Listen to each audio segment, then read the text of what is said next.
श्रीराम जय राम जय जय राम. सद्गुरू श्री ब्रह्मचैतन्य गोंदावलेकर महाराज यांची प्रवचने म्हणजे जणू वेदमंत्रच. श्री महाराजांनी प्रत्येक दिवसाच्या प्रवचनाबरोबर बोधवचनही सांगितले आहे. या बोधवचनांचा विस्तार एक तत्वनाम या पुस्तकात लीलया स्पष्ट केला आहे. लेखक आहेत रामभक्त रम भ कुलकर्णी. या श्री रामनाम मंत्रित पुस्तकातील आजच्या बोधवचनाचे अभिवाचन मी डॉक्टर सौ शिल्पा कुलकर्णी तुम्हा सर्व भक्तांना सादर नमस्कार करून करीत आहे. आज दिनांक 15 जुलै. आजचे बोधवचन. भगवंताची तळमळ हा साधकपणाचा प्राण आहे. म्हणून रात्रंदिवस रामाचा ध्यास असावा, मुखी त्याचे नाम असावे. श्रीराम. कोंढाणा किल्ला नरवीर तान्हाजीने मोठ्या युक्तीने आणि शौर्याने जिंकला आणि त्याचे नाव इतिहासात अजरामर झाले. यशवंती घोरपडीच्या मदतीने डोणकडा रात्रीच्या काळोखात चढून मोजक्या मावळ्यासह त्याने किल्ल्यात प्रवेश केला. शक्तीला युक्तीची जोड मिळाली. पण या विजयात तान्हाजीच्या हृदयात असलेली स्वराज्याची तळमळच खरी कामास आली. रायगड हा सिंहगडापेक्षा बळकट किल्ला. पायथ्याशी हिरकणी गवळण दूध घालायला रायगडावर गेली. संध्याकाळी गडाचे दरवाजे बंद झाले. हिरकणी अडकली. तिचं तान्हबाळ घरी होतं. त्याच्या काळजीनं तिचे काळीज होरपळून गेले. शत्रू चढू शकणार नाही अशा कड्यावरून ही माऊली खाली उतरली. कशी उतरली? तिच्याजवळ घोरपड नव्हती, दोर नव्हता, बरोबर मावळे नव्हते, आखीव योजना नव्हती. ती नरवीर नव्हती, एक अबला होती. पण ती एक वत्सल माता होती. गाईचे दूध तिने विकले, पण बाळाला आईचे दूध द्यायचे होते. तिच्या मुलाच्या आर्त हृदयातील मुकी हाक तिला ऐकू येत होती.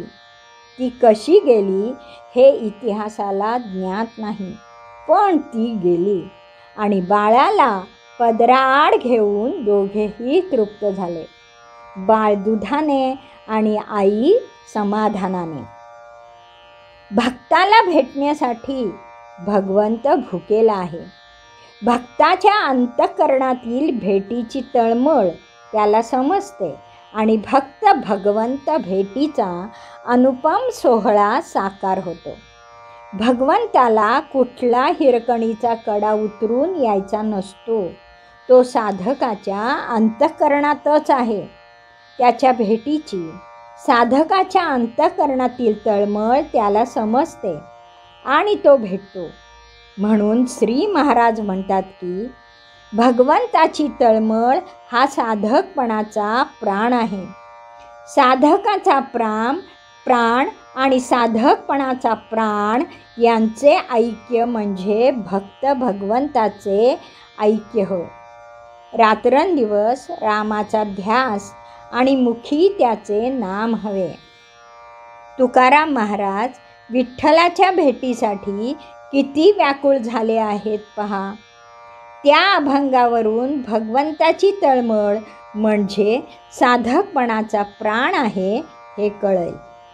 तुकाराम महाराज म्हणतात, भेटी लागी जीवा लागलीसे आस, पाहे रात्रंदिवस वाट तुझी. पौर्णिमेचा चंद्र चकोरा जीवन, तैसे माझे मन वाट पाहे. दिवाळीच्या मुळा लेकी आसावली, पाहात असे वाटुली पंढरीची. भुकेलिया बाळ अतिशोक करी, वाट पाहे परी माऊलीची. तुका म्हणे मज लागलीसे भूक, धावुनी श्रीमुख दावी देवा.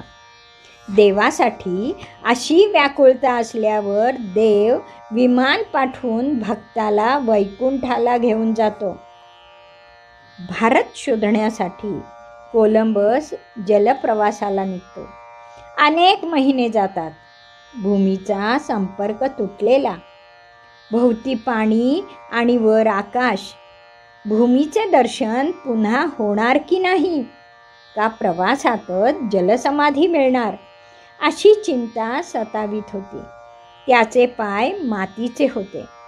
भूमिपुत्र होता तो जलचर नव्हता. भूमातेच्या दर्शनासाठी तो व्याकुळ होता. आणि कोलंबसाला जमिनीचे दर्शन झाले. तो एकदम ओरडला, जमीन जमीन. त्याला भूमातेचे दर्शन झाले. जीवही असाच भगवंतापासून तुटला आहे. तो भवसागरात अडकला आहे. त्याला भगवंत भेटीनेच समाधान मिळणार आहे. म्हणून साधकाने तळमळीने रामाचे नाम घेत रात्रंदिवस रामाचाच ध्यास ठेवावा. श्रीराम समर्थ. जानकी जीवन स्मरण.